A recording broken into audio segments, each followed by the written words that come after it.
우리가 지금 계속 살펴보고 있는 대로 예루살렘 교회는 여러 어려움에도 계속 성장해 나갔습니다. 외부적인 핍박을 잘 이겨내고 있습니다. 어떤 위협에도 복음을 전하고 성도의 삶을 사는 것을 멈추지 않았습니다. 그래서 많은 성장을 이루었습니다. 큰 성장을 이루자 자연스럽게 교회의 내부적인 문제도 발생했습니다.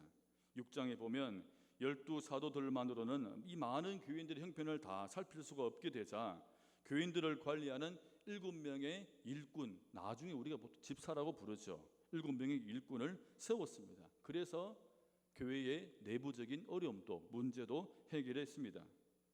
이로 인해서 하나님의 말씀은 더 힘을 얻게 되었고 예수님을 따르겠다는 제자들도 더 많아졌습니다.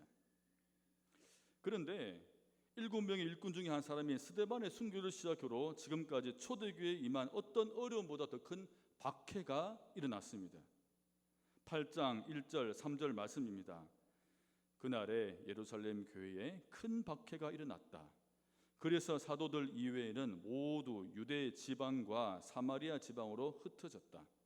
그런데 사울은 교회를 없애려고 날뛰었다. 그는 집집마다 찾아 들어가서 남자나 여자나 가리지 않고 끌어내어서 감옥에 넘겼다. 결국 교인들은 예루살렘을 떠나서 유대의 다른 지역과 사마리아 지역으로 흩어지게 되었습니다. 본문 8장은 흩어진 성도들 중에 한 사람인 빌립의 이야기입니다. 우리가 이 빌립을 통하여서 예수님과 함께 살아가는 믿음과 성령의 충만한 사람의 모습을 우리가 한번 살펴보고 주님께서 원하시는 모습으로 살아가는 우리 모든 성도들 되시기를 예수님 이름으로 축복합니다. 첫 번째는 예수님과 함께 사는 사람은 고난을 기회로 생각합니다. 부활하신 예수님을 증언하는 복음의 증인으로 살아온 초대교회에 엄청난 고난이 찾아왔습니다. 이제 더 이상 예루살렘에서는 예배 생활도 할 수 없었고 또한 친교회 모임도 할 수가 없었고 복음 전파도 할 수가 없게 되었습니다. 이제 교인들의 신앙 환경이 이전과 더 완전히 바뀌었습니다. 신앙생활하기 힘든 환경이 되었습니다. 아무리 믿음이 좋아도 참 이 상황이 그렇게 쉽게 이해되지는 않습니다. 본문 8장 4절 5절입니다. 그런데 흩어진 사람들은 두루 돌아다니면서 말씀을 전하였다. 빌립은 사마리아 성에 내려가서 사람들에게 그리스도를 선포하였다. 그런데 성경은 이 고난을 전혀 부정적으로 우리에게 말씀하고 있지 않습니다. 고난, 이것이 오히려 예수 복음이 더 많은 지역에 전파되는 계기가 되었음을 말합니다. 성도들은 고난으로 흩어진 곳에서 좌절하거나 가만히 있지 않고 예수 복음을 전하기로 했습니다. 특히 빌립은 사마리아로 가서 예수님을 전했습니다. 이쯤 되니 우리가 또 생각나는 말씀이 있습니다. 사도행전 1장 8절입니다. 제가 한 3번 읽어드립니다. 성령이 너희에게 내리시면 너희는 능력을 받고 예루살렘과 온 유대와 사마리아에서 그리고 마침내 땅끝에까지 이르러 내 증인이 될 것이다. 고난으로 흩어진 성도들과 빌립은 고난이란 이 위기를 오히려 하나님의 말씀을 다시 기억하고 순종하는 기회로 생각했습니다. 예수님께서 명령하신 말씀을 실천할 수 있는 기회로 다시 한번 받아들였습니다. 특히 믿음과 성령이 충만한 빌립은 하나님과 영적인 소통을 잘하는 사람이었고 하나님의 말씀에 민감한 사람이었습니다. 그래서 빌립은 고난 속에서 하나님의 뜻을 다시 한번 확인하고 깨달았습니다. 빌립처럼 내 안에 예수 믿음의 확신, 즉 예수님과 함께 산다는 확신이 있는 사람은 고난이 오면 먼저 기도합니다. 이렇게 주님께 묻습니다. 하나님, 이 일을 통해서 깨닫게 하시는 주님의 뜻이 무엇입니까? 그리고 생각하기 시작합니다. 내가 지금까지 하나님의 말씀을 잘 순종하며 실천하고 살고 있는가? 나를 구원하신 주님의 은혜에 응답하는 삶을 내가 잘 살고 있는가? 이렇게 생각하게 됩니다. 흔히 우리는 예수 믿기 좋은 환경이다 또는 예수 믿기 좋지 않은 환경이다 이런 말들을 하지요. 하지만 신앙생활하기 좋은 환경이란 따로 없습니다. 우리가 코로나를 처음 겪을 때만 해도 어려움이 참 많았습니다. 모이지도 못했고 강제로 흩어졌습니다. 고난이다, 핍박이다 생각했습니다. 그래서 환경이 완전히 바뀌어서 신앙생활을 잘 못할 줄 알았습니다. 그런데 우리는 땅끝까지 이르러 내 증인이 되어라라는 예수님의 말씀을 다시 생각해 보게 되었습니다. 교회는 모이고 다시 흩어져야 한다는 본질을 배웠습니다. 위기와 고난 속에 하나님의 뜻을 알게 되었고 우리의 신앙을 돌아보게 되었습니다. 지금까지 우리 신앙이 얼마나 형식적이었는지, 그동안 예수 복음을 내 안에만, 우리 교회 안에만 머물게 한 그런 나태함과 게으름을 다시 한번 반성하고 회개하게 되었습니다. 예루살렘 교회가 핍박 가운데서 성장한 교회였지만 하나님은 안정된 교회만을 원치 않으셨습니다. 건강한 교회는 안정이 아니라 변화, 즉 밖으로 나아가는 교회입니다. 다시 교회가 사도행전 1장 8절 예수님의 말씀대로 본질로 돌아가서 생각하고 행동하기 시작했습니다. 예수님의 말씀대로 복음을 전하고 제자를 삼는 교회가 되었습니다. 위기를 오히려 하나님의 말씀을 온전히 실천하는 기회로 삼았습니다. 김태훈 선교사라는 분이 있습니다. 이 선교사는 서울대 의과대학을 나와서 외과 의사로 일하던 중에 예수님처럼 내 삶의 전부를 하나님의 부르심에 순종하자는 마음으로 2013년도에 에티오피아로 자비랑 선교사로 헌신하고 떠나게 되었습니다. 그런데 이렇게 의료 선교를 하던 중에서 1년 만인 2014년도에 파킨스 병이 발병했습니다. 당시에 그때의 심정을 이분이 이렇게 고백했습니다. 저에게 외과 의사에게 손이 생명인데 자격 박탈당한 기분이었습니다. 저는 마치 아무런 쓸모없는 깨어진 그릇 같았습니다. 이렇게 고백을 했습니다. 하나님의 부르심에 순종하며 살던 자신에게 닥친 뜻밖의 고난 속에서 다시 하나님의 뜻을 묻게 되었다고 합니다. 그러던 중에서 하나님께서 이런 마음 주셨대요. 너희의 깨어짐 때문에 내가 너를 선택했다. 이분이 책을 냈습니다. 이 책 제목이 깨어진 그릇, 여기서 나왔어요. 깨어진 그릇에서 규장해서 책을 내었습니다. 그래서 실망하지 않고 이후로 매년 정기적으로 고국에 돌아와서 약물 치료를 받으면서 단지 치료 사역뿐 아니라 에티오피아와 남수단을 오가면서 보건의료 체계를 세워 하나님의 지혜와 능력을 또 전하고 있습니다. 이 선교사가 말하기를 고난은 잠시 지나가는 소나기 이렇게 표현했습니다. 이분은 고난을 통해서 하나님의 뜻을 더 확실하게 깨닫고 실천하는 기회로 생각했습니다. 로마서 8장 29절 말씀입니다. 우리가 알거니와 하나님을 사랑하는 자 곧 그의 뜻대로 부르심을 입은 자들에게는 모든 것이 합력하여 선을 이루느니라. 이 말씀처럼 우리가 하나님을 진심으로 사랑하고 그 말씀대로 살면 우리 삶 속에서 일어나는 모든 일이 주님께서 선한 것을 이루신 데 쓰인다는 확신을 갖고 살게 됩니다.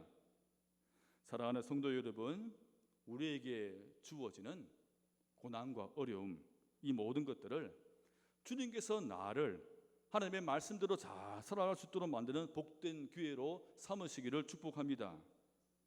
두 번째, 예수와 함께 사는 사람은 환경의 영향을 받지 않습니다. 흩어진 빌립이 간 곳은 사마리아입니다. 사마리아가 어떤 곳입니까? 제가 요한복음 4장 사마리아의 우물가 여인 설교에서 제가 한번 언급한 적이 있습니다. 사마리아는 유대와 갈릴리 사이에 위치한 유대 지역이지만 역사적인 이유로 유대인들이 이 사마리아 사람들을 유대인으로 인정하지 않았습니다. 당시에 유대인들이 갈릴리와 예루살렘을 오가려면 이 지역을 자연스럽게 통과해야 됨에도 불구하고 유대인들은 일부러 요단강을 건너서 우회하는 길로 택했습니다. 이 사람들과 상종하지도 않고 말도 하지 않았습니다. 이런 역사와 갈등을 알고 계신 예수님은 공생의 내내에 이 사마리아에 대한 관심이 아주 많았습니다. 선한 사마리아 사람의 비유도 말씀하셨지요. 고침받은 10명의 나병 환자 중에서 오직 한 사람, 사마리아 사람만 예수께 감사했다는 그러한 이야기도 예수님께서는 하셨습니다. 특히 예수님은 직접 사마리아에 찾아가셔서 우물가 여인을 만나서 복음을 전했습니다. 그곳에 이틀을 더 머물면서 말씀을 전하게 되었고 많은 사람들이 예수님을 믿었습니다. 이처럼 예수님은 사마리아에 대한 편견을 깨뜨리셨습니다. 제자들이 그곳에 복음을 전하기를 원했습니다. 예수님의 뜻대로 빌립은 주저없이 사마리아 성에 내려가서 그리스도를 백성에게 전파하였습니다. 예수님 이후에 가장 먼저 사마리아의 복음을 전파한 최초의 성도가 빌립입니다. 예수를 진심으로 믿고 예수님과 함께 사는 사람은 이처럼 환경과 경계를 뛰어넘습니다. 이러한 빌립의 복음 전파로 사마리아 성에는 놀라운 일들이 일어났습니다. 5절, 6절 말씀입니다. 빌립이 사마리아 성에 내려가 그리스도를 백성에게 전파하니 무리가 빌립의 말도 듣고 행하는 표적도 보고 한 마음으로 그가 하는 말을 따르더라. 그 결과에 이 성에 큰 기쁨이 생겼습니다. 복음은 기쁨입니다. 보통 우리는 위기와 고난을 만나면 그 환경을 우리가 바꾸어 달라고 기도를 하죠. 하나님, 내 가족이 좀 변화되게 해주십시오. 하나님, 이 사람 저 사람 좀 바꾸어 주십시오. 하나님, 지금 이 문제를 빨리 해결해 주십시오. 이렇게 기도합니다. 그런데 여기에만 너무 집중하고 치우치다 보면, 그래서 이것이 해결이 안 되면 기도 응답이 안 되었다고 생각하게 됩니다. 그러다 보면 내가 그 환경 속에서 계속 영향을 받게 됩니다. 그러나 내 안에 예수님이 계신다는 확신을 가지고 사는 사람은 어떠한 환경이 주어지더라도 그 속에서 내가 하나님을 위해서 무엇인가 할 수 있다는 생각을 합니다. 김오주라는 기독교 작가가 있습니다. 이분이 숨 쉬지 못해도 괜찮다는 책이 있습니다. 책을 내었습니다. 이런 사진에서 보는 책의 표지입니다. 이 작가는 믿음의 집에서 태어났는데 중학교 때 감기 증상으로 찾은 병원에서 그만 오진을 하게 됩니다. 그리고 치료하고 그리고 두 번의 수술 이후에 이분이 그만 잘못하게 되어서 21세 때 자가호흡을 잃어버리게 됩니다. 그리고 그 후로는 사진에서 본 것처럼 사람의 손을 직접 눌러가지고 대신 호흡하는 수동식 엠브로 숨을 쉬고 이렇게 병원 생활을 하고 있습니다. 이 엠브를 눌러서 숨을 쉬게 해야 하는데 자신도 하는 게 한계가 있고 부모도 한계가 있습니다. 그래서 교회에서는 친구들이 매일 찾아와서 사교대로 돌아가면서 이게 눌러주면서 그렇게 은혜의 시간을 보내고 있습니다. 이분이 책에서 참 은혜로운 고백들을 했습니다. 이렇게 고백합니다. 지친 내가 손을 놓아 버리면 매번 생각지도 못한 사람들이 내게 먼저 손을 내밀었습니다. 결국 넘치도록 채워지는 그 손길 속에서 나는 언제나 하나님을 다시 느낄 수 있었습니다. 그동안 내 것인 줄로만 알았던 호흡은 이제 더 이상 내 손 안에서 머물러 있지 않았습니다. 애초에 모든 인간은 하나님의 사랑 때문에 덤으로 숨을 쉬고 있습니다. 그러니 우리의 인생은 모두 기적이고 이 사실을 잊지 않는 한 누구든지 덤으로 사는 인생의 행복을 누릴 수 있을 것이라고 생각합니다. 나는 날마다 숨을 선물받고 있습니다. 이 작가는 어떤 상황에도 그 환경 영향을 받지 않았습니다. 오히려 환경을 초월해서 자신의 삶과 모든 이들의 삶에 선한 영향을 미치고 있습니다. 우리의 삶이 어떤 환경에도 주님의 손에 붙잡혀 쓰임받게 되는 인생이 되면 그것은 우리의 행복이 됩니다. 환경이 달라지거나 문제가 해결되어서 기쁜 것도 있지만 내가 하나님의 제자로 온전히 쓰임받음을 느낄 때 우리는 진정한 행복을 누릴 수가 있습니다. 이렇게 예수님과 함께 사는 사람은 환경의 영향을 받지 않고 오히려 환경과 한계를 뛰어넘어서 은혜를 끼치는 사람이 됩니다. 그래서 예수님과 함께 사는 복음의 사람이 있는 곳에는 진정한 기쁨과 평안이 넘치게 되어 있습니다. 이사야 45장 7절입니다. 나는 빛도 짓고 어둠도 창조하며 나는 평안도 짓고 환란도 창조하나니 나는 여호와라 이 모든 일들을 행하는 자니라. 이 말씀은 모든 일 속에는 하나님의 허락하심과 역사가 있다는 말씀입니다. 여러분, 이 말씀을 믿으시기를 바랍니다. 이 믿음을 가진 우리는 어떤 환경이 주어지더라도 그 속에서 하나님의 일을 할 수가 있습니다. 매일의 삶이 빌립처럼 주님께서 일하실 기대감을 갖고 사는 것이 얼마나 행복한 인생입니까? 오늘은 나에게 어떤 일이 일어날까? 내가 오늘 누구를 만나서 어떤 주님의 역사가 일어날까? 매일 매 순간 여러분을 통해서 일하시는 하나님의 역사에 대한 기대감으로 사시기를 바랍니다. 환경을 뛰어넘어서 하나님께 더욱 쓰임받는 예수 믿는 삶을 사시기를 축복합니다.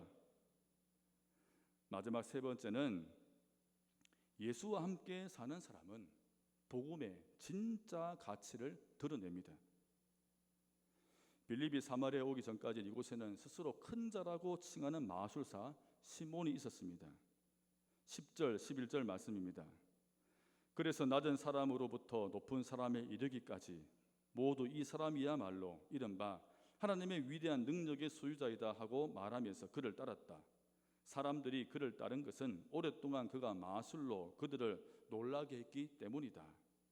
근데 이 마술사는 실제로 능력을 행한 것이 아니라 마술이라는 속임수를 사용해서 사람들을 놀라게 했습니다. 또 스스로도 아주 대단한 신적인 능력을 가진 것처럼 행동했습니다. 사람들이 이런 시몬을 보고 신처럼 따랐습니다.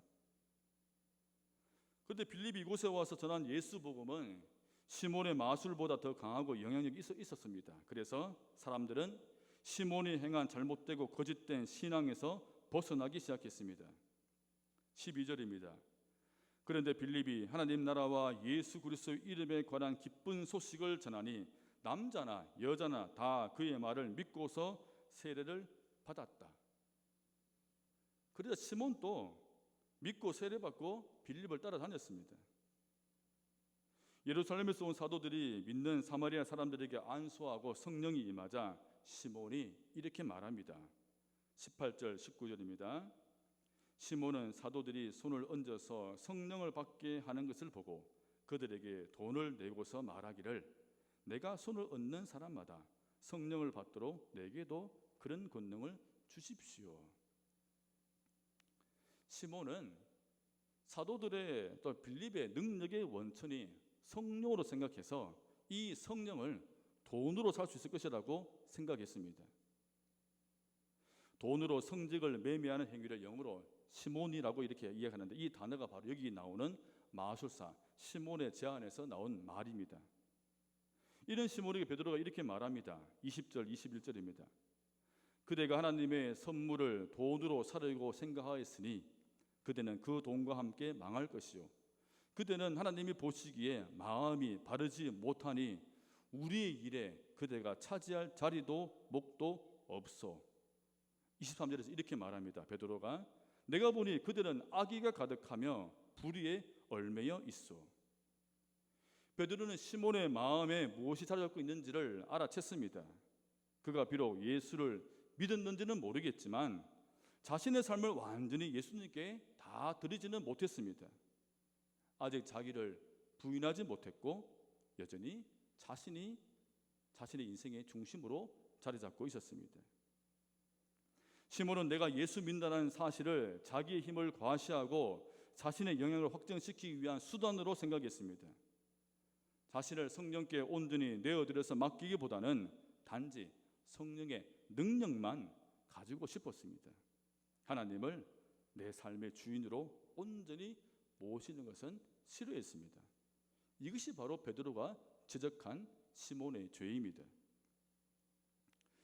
저는 이 시몬의 이러한 신앙의 모습 보면서 오늘날 우리가 많이 요즘에 쓰고 있는 단어를 빌어서 이렇게 표현하고 싶습니다. 신앙을 가장한 가스라이팅이다. 믿음으로 포장한 보이스피싱이다. 이렇게 저는 지칭하고 싶습니다. 제가 언젠가 부목사 때 어느 교인에게 제가 이런 말을 들은 적이 있습니다. 자신이 아주 잘 아는 무슨 능력이 있다는 그러한 사역자가 있는데 목사님께 이 말을 꼭 전해달라면서 저에게 이런 말을 했습니다. 목사님, 올해는 운전 조심하시래요. 제가 생각하기에는 속으로 운전은 늘 누구라도 조심해야 합니다 라고 생각했습니다. 그러니까 제가 아무런 반응이 없자 또 이렇게 제게 말을 전해주었습니다. 특히 비 오는 밤에 운전을 조심하십시오. 여러분, 비 오는 밤이면 누구든지 운전을 조심해야 합니다. 오늘날 우리 교회와 주변에 이런 사람들이 있습니다. 자신의 영적인 능력, 진짜인지 가짜인지 모르겠지만 그것을 과시해서 영향력을 끼치고 자신의 권위 앞에 엎드리게 하는 것이지요.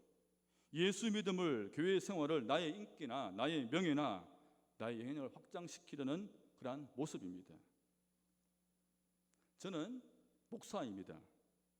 여기 계신 여러분들은 장로, 권사, 다 집사입니다.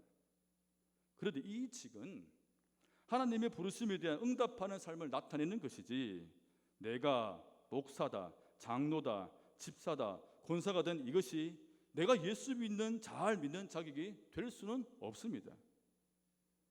시몬처럼 이러한 것들을 돈으로 살 수 있고 이것만 갖추면 나는 높임을 받을 수가 있다, 나는 예수님 제자가 되었다 할 수 없습니다. 이것은 신앙적이지 않습니다. 우리가 진짜 예수님을 내 안에 모시고 살면, 내 삶의 주인이라 고백한다면 내 안에 들어온 진짜 복음이 내 안에 가짜 믿음과 충돌하게 되어 있습니다. 우리가 진짜 말씀대로 살면 내 안에 거짓되고 잘못된 신앙의 모습들을 깨뜨릴 수가 있습니다. 그러나 예수 믿고 신앙생활을 해도 내가 내 삶에 예수님을 온전히 모시지 않고 성령님을 온전히 따르지 않으면, 하나님의 말씀에 온전히 순종하지 않는다면 여전히 예수 믿고도 시몬처럼 사탄의 종으로, 죄의 종으로 살게 됩니다. 사진을 한번 보겠습니다. 읽어볼까요? 시작. 서로 사랑하라. 누구의 말씀이죠? 예수님의 말씀이죠. 저의 말이 아니라 예수님의 말씀이죠. 예수님께서 제자들에게 우리들이 하신, 명령하신 말씀입니다. 다음 사진 한번 더 보겠습니다. 이 말씀이 바로 우리 소망교회 앞 입구에 큰 표지석에 새겨져 있습니다. 마치 처음 보는 것처럼 이렇게 보시는데 여러분, 있습니다. 사실입니다. 우리는 서로 사랑하는 예수님의 말씀을 마치 십계명을 돌판에 새겨받은 이스라엘 백성처럼 바로 이곳에 새겨 놓았습니다. 이 돌을 보면서 우리는 매주 이곳에 드나들고 있습니다. 그런데 만약 우리가 서로 사랑하지 않으면 십계명의 두 돌판을 받아 소중하게 모신 이스라엘이 끊임없이 불순종하고 불평하고 싸우는 모습과 같습니다. 하나님을 진정으로 모시지 않고 예수님을 내 삶의 주로 모시지 않으면서, 하나님의 말씀에는 순종하지 않으면서 정의와 사랑을 외치고 예수님 이름 함부로 외칩니다. 이러한 행동은 시몬이 예수님을 진정으로 내 안에 모시지 않고 나를 위해서만 성령의 능력을 달라고 하는 거짓되고 위선된 모습입니다. 베드로가 시몬을 향해 지적한 말처럼 하나님 나라의 일꾼 자격이 없습니다. 예수 믿는다라고 할 자격이 없습니다. 예수 복음은 우리 모두에게 기쁨을 주는 참 평안이요 참 사랑입니다. 진짜 영향력은 한 영혼을 향한 하나님의 사랑이 나를 통해서, 여러분을 통해서 사람들에게, 이웃에게 드러나는 것입니다. 복음의 진짜 영향력은 영혼을 향한 사랑의 능력입니다. 오늘 말씀을 맺습니다. 예수님과 함께 사는 우리 모두는 예수님을 합당한 호칭으로 부를 뿐만 아니라 그분의 가르침을 따르고 그분의 명령에 순종하겠다는 결단으로 사는 존재입니다. 이러한 존재로 살면 그 어떤 환경에서도 예수와 함께 사는 믿음의 삶을 살 수 있습니다. 그리고 모든 사람들에게 복음이 주는 기쁨과 은혜를 끼치는 존재로 살 수 있습니다. 그러한 존재로 살아가는 복된 여러분이 되시기를 주님 이름으로 축복합니다. 그렇게 살기를 다짐하고 나아가면 주님께서 반드시 그러한 감동과 은혜를 여러분과 줄 줄을 믿습니다. 사랑하는 성도 여러분, 그러한 교회가 되어 가십시다. 그러한 성도가 되어 가십시다. 주님께 기쁘시게 여기는 여러분의 삶이 되시고 교회가 되기를 예수 이름으로 간절히 축원드립니다.